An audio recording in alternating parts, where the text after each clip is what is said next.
Hello students of class 12th. I am Archana and today we are studying of class 12 chapter number 1st, and that is general introduction of partnership. Firstly, I just want to tell you what is a partnership. Partnership is a firm where two and more person work for the profit share and they carried their business by all and any one of them. So it means partnership का मतलब ये है कि जब दो या दो से अधिक व्यक्ति मिलकर बिजनेस को स्टार्ट करते हैं और उनका पर्पस प्रॉफिट अर्न करना होता है, चाहे उस पार्टनरशिप का ऑपरेट एक पर्सन करे, एक पार्टनर करे या उनमें से कोई भी या सभी पार्टनर कर सकें। दूसरी बात ये है कि मैं इसलिए आपको डेफिनेशन बताती हूँ पार्टनरशिप की। डेफिनेशन ऑफ पार्टनरशिप, फर्स्टली ये हमारे लिए जानना ज़रूरी है कि पार्टनरशिप जो फर्म है वो किस एक्ट के अकॉर्डिंग आती है। तो हमारे इंडिया में पार्टनरशिप को जो रजिस्टर्ड किया गया है वो है Indian partnership act 1932 and definition given in the section 4 of the Indian partnership act 1932। According to Section 4 of the Indian Partnership Act 1932, partnership is the mutual relation between person।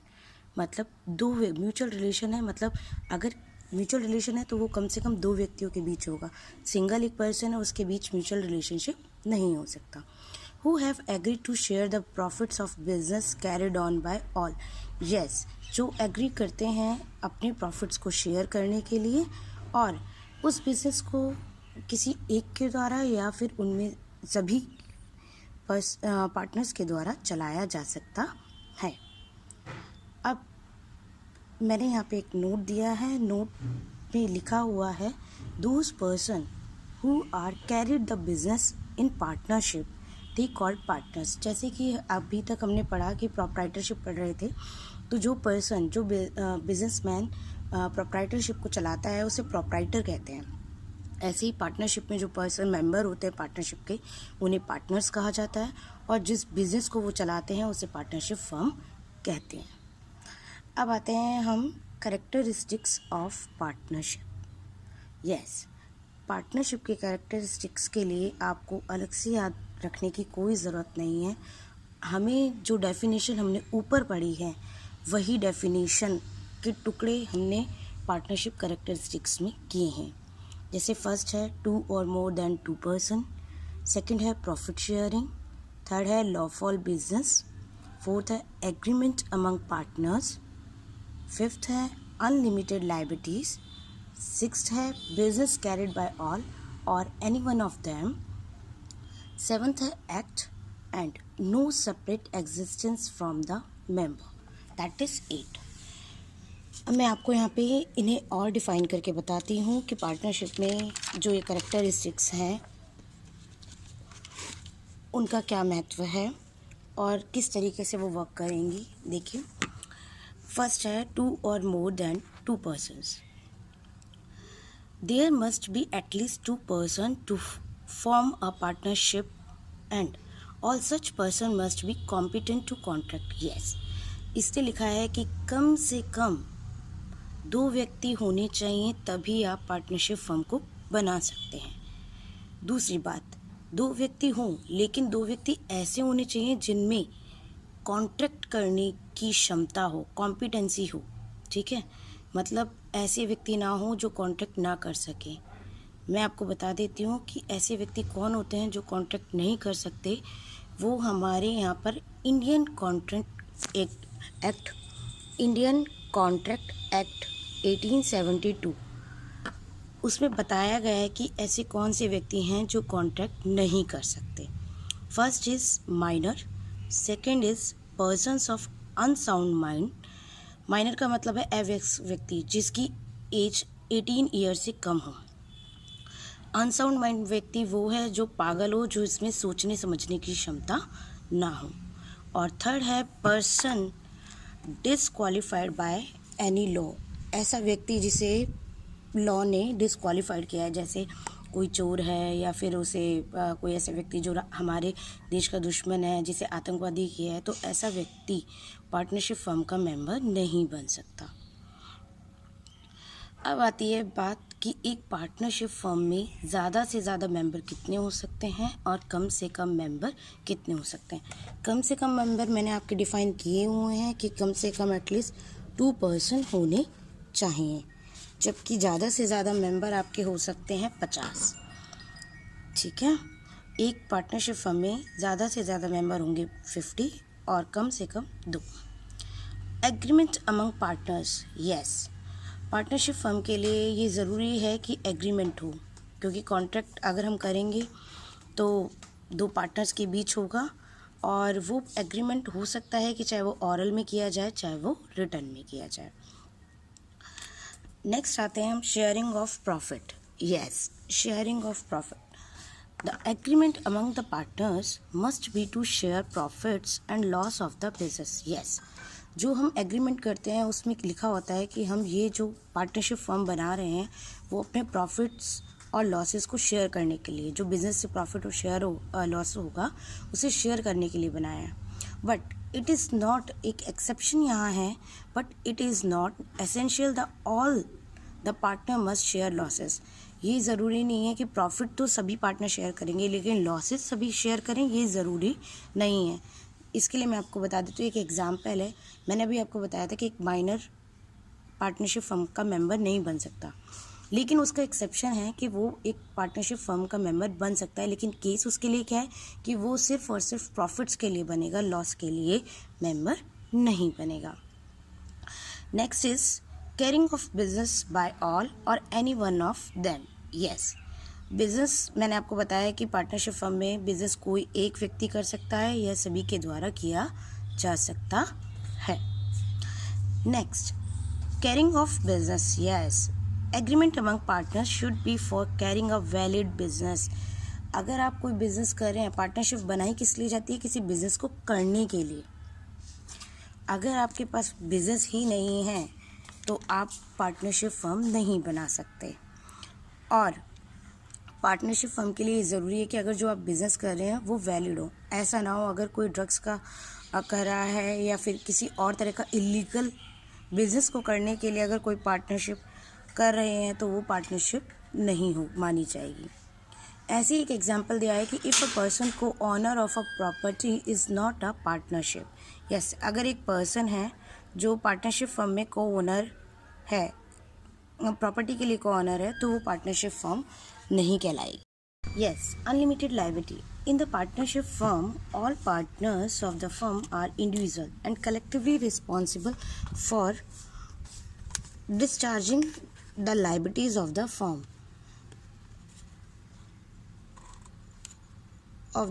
That is called unlimited partnership. Yes, partnership firm में partners के जो liability होती है वो unlimited होती है। Unlimited means कि अगर कोई भी पार्टनरशिप फर्म का अगर कोई भी पेमेंट है, तो अगर कोई भी लायबिलिटीज़ हैं तो वो पार्टनरशिप फर्म तक ही सीमित नहीं है। अगर वो पार्टनरशिप फर्म नहीं पे कर पाती है तो उसके लिए ऑल मेंबर्स भी पार्टनरशिप फर्म की लायबिलिटी को पे करने के लिए लायबल होंगे। नेक्स्ट आता है एक्ट। यस, मैं आपको बता चुकी हूँ कि पार्टनरशिप फर्म का जो कॉन्स्टिट्यूशन किया जाता है वो ओनली इंडियन पार्टनरशिप एक्ट 1932 के अकॉर्डिंग किया जाता है। नेक्स्ट है no separate existence. Yes, in the partnership firm partners and firm both are bound by the acts which doing by the firm. Yes, partnership firm में आप देखेंगे कि partner और फर्म दोनों ही अपने द्वारा किए गए एक्ट्स के लिए, या तो अगर फर्म कर रही है या पार्टनर, दोनों लायबल होंगे, बाउंड होंगे एक दूसरे के काम के लिए। अगर फर्म ने कोई कॉन्ट्रैक्ट किया है फर्म की तरफ से, अगर वो फर्म पूरा नहीं कर पाती है तो उसके मेंबर उस चीज़ के लिए लायबल होंगे। क्यों? क्योंकि सेपरेट एग्जिस्टेंसी नहीं होती है। जैसे कंपनी में मेंबर्स की जो एग्जिस्टेंस है वो सेपरेट होती है, वैसे पार्टनरशिप फर्म में मेंबर्स की एंटिटी सेपरेट नहीं होती है। अब नेक्स्ट आ जाइए पार्टनरशिप डीड। पार्टनरशिप डीड का मतलब है Partnership deed is a written document which can be defined important points of the partnership firm. Yes, partnership firm only return document होता है, इसे हम ऑरल और रिटर्न दोनों नहीं कह सकते। पार्टनरशिप फर्म का मतलब पार्टनरशिप फर्म में जो डीड होगी वो ऑलवेज रिटर्न होगी और इसमें वो सभी पॉइंट्स शामिल किए जाएंगे जो एक फर्म से रिलेटेड हैं, जैसे like as name and address of firm, name and address of the partners, name and place of business, like as कि बिज़नेस का नेचर क्या है, आप क्लोथ बिज़नेस कर रहे हो, मैन्युफैक्चरिंग बिज़नेस कर रहे हो, कौन सा बिज़नेस करने के लिए आपने पार्टनरशिप फर्म को किया है और आपका बिज़नेस सिचुएटेड कहाँ है। Date of commitment of business, date of commitment का मतलब है कि पार्टनरशिप जब आपने स्टार्ट की है तो वो कब से की है। Amount of capital contribution by each other, मतलब कि आप जो कॉन्ट्रीब्यूशन की गई है पार्टनर्स के द्वारा पार्टनरशिप फर्म में कैपिटल, उसका अमाउंट कितना कितना है। अगर कोई पार्टनर, नेक्स्ट है विड्रॉ अमाउंट बाय पार्टनर्स, अगर कोई भी पार्टनर अपना अमाउंट विड्रॉ कर रहा है पार्टनरशिप फर्म में से तो वो अमाउंट कितना होगा। Profit and loss sharing ratio क्या होगा। नेक्स्ट है इंटरेस्ट ऑन कैपिटल, अगर किसी पार्टनर ने पार्टनरशिप फर्म में अपनी कैपिटल लगाई है तो उसका इंटरेस्ट कितना होगा। नेक्स्ट है कि amount of interest on drawing and rate, अगर किसी पार्टनर ने इंटरेस्ट ड्राइंग किए है तो उस पर भी इंटरेस्ट उसे देना पड़ेगा और वो पार्टनरशिप फर्म ने कितना डिसाइड किया है, क्या रेट है उसकी, ये चीज़ भी हमें उसी में ही पता चलेगी, पार्टनरशिप डीड में लिखी होगी। Next, rules for enter new partner, जब कोई पार्टनर नया आए तो उसके लिए क्या रूल्स होंगे। Methods for retirement of partners, अगर कोई पार्टनर रिटायरमेंट कर रहा है तो उसके लिए मेथड कौन सा अप्लाई होगा। डिसोल्यूशन फर्म, कि फर्म को अगर हम समाप्त कर रहे हैं, समापन, डिसोल्यूशन का मतलब होता है समापन, अगर हम किसी भी फर्म को समाप्त कर रहे हैं तो उसके लिए मेथड कौन सा अप्लाई होगा, कैसे करेंगे। पेबल सैलरी, अगर किसी भी पार्टनर जो वर्किंग है बिजनेस में पार्टनरशिप फर्म में तो उसे अगर कोई सैलरी दी जा रही है तो वो सैलरी कितनी होगी। बोनस है तो बोनस कितना होगा, कमीशन है तो उसका कमीशन कितना होगा। ये सारी चीज़ें आपकी लिखी होती है पार्टनरशिप डीड में। लेकिन अब पार्टनरशिप डीड से भी ज़्यादा इम्पॉर्टेंट चीज़ है कि अगर पार्टनरशिप डीड ना हो तो rules applicable in the absence of partnership deed. Yes, अगर कोई पार्टनरशिप डीड नहीं है किसी भी पार्टनरशिप फर्म में तो उसके लिए रूल्स अपने आप लागू होते हैं और वो रूल्स कौन कौन से होते हैं ये देखिएगा। पहला, profit loss sharing ratio. Yes, कभी कभी ये होता है कि क्वेश्चन में ये दिया जाता है कि राम और श्याम दोनों पार्टनर्स हैं, उनका प्रॉफिट शेयरिंग रेशो कुछ नहीं दिया जाता, इसका मतलब इसमें पार्टनरशिप डीड नहीं है और उस टाइम उन दोनों का जो प्रॉफिट शेयरिंग रेशो हम मानेंगे वो इक्वल मानेंगे, मतलब 1:1। अगर राम श्याम मोहन है तो वो पार्टनरशिप शेयरिंग रेशो हो जाएगा आप लोगों का 1:1:1 इक्वल, मतलब तीनों में इक्वल, जितने भी पार्टनर हैं सबको इक्वल मिलेगा। नेक्स्ट है interest on capital. Yes, no interest on capital will be provided to any partner. Yes, किसी भी पार्टनर को उसकी कैपिटल पर कोई भी इंटरेस्ट नहीं दिया जाएगा अगर पार्टनरशिप डीड नहीं है तो। अगर लिखा होता है क्वेश्चन में कि पार्टनर्स को 10% की रेट से इंटरेस्ट दिया जा रहा है तो हम 10% की रेट से इंटरेस्ट देंगे। नेक्स्ट है interest on drawing. No interest on drawing will be provided to partners. Yes, कोई भी इंटरेस्ट, किसी भी तरह का इंटरेस्ट अगर कैपिटल पे नहीं दिया जा रहा है तो पार्टनर्स के द्वारा तो फर्म पार्टनर से इंटरेस्ट ऑन ड्राइंग भी नहीं लेगी, नहीं चार्ज करेगी, तो इसलिए कोई भी इंटरेस्ट ऑन ड्राइंग नहीं लिया जाएगा किसी भी पार्टनर से। नेक्स्ट है interest on loan which gives bye partner. Yes, अगर कोई भी पार्टनर फर्म को कोई लोन देता है तो उस सिचुएशन में क्या होगा। If any partner give loan to firm, then 6% per annum interest, yes, 6% per annum interest on loan will be paid to the partner. Yes, 6% की रेट से हम उस लोन पर इंटरेस्ट पे करेगी फर्म पार्टनर को, अगर आप लोगों के पार्टनरशिप डीड नहीं है तो। नेक्स्ट आ जाता है salary, bonus and commission. No partner will get any salary, bonus और कमीशन फॉर हिज सर्विस। अगर कोई भी पार्टनर अपना पूरा टाइम फर्म में दे रहा है और उसको सैलरी मिलती है लेकिन पार्टनरशिप मिलनी चाहिए लेकिन पार्टनरशिप डीड नहीं है, तो उसे भी किसी भी प्रकार की कोई सैलरी नहीं दी जाएगी, कोई बोनस नहीं दिया जाएगा, किसी भी प्रकार का कोई कमीशन नहीं दिया जाएगा।